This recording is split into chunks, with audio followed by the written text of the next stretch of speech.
14 tane Cizre'deki lisemizden yaklaşık 600 öğrencinin katılımıyla iki kategoriden oluşan 70'lik ve 150'lik kategorilerden oluşan puzzle yarışması yapacağız.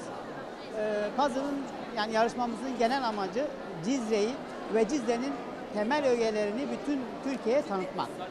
Kızılay'ın birinci yapboz yarışması Cizre'de oluyor. Şu anda başlayacak olan yarışma. Yarışmanın detaylarını da Kırmızı Medrese ve Memuzi'nin bir figürü olacak yarışma konusu. Amacımız Cizre'yi sevgi ve hoşgörüsüyle bütün Türkiye'ye tanıtmak.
Puzzle yarışmamızın birincisi 9 dakika 43 saniye ile Evin Öncel.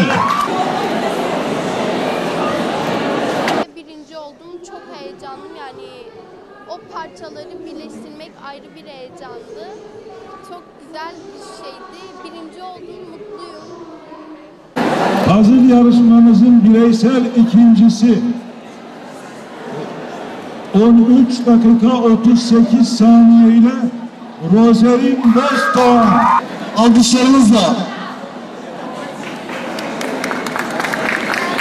1 saniye farkla üçüncüsü 13 dakika 39 saniye ile Dicle Soyan.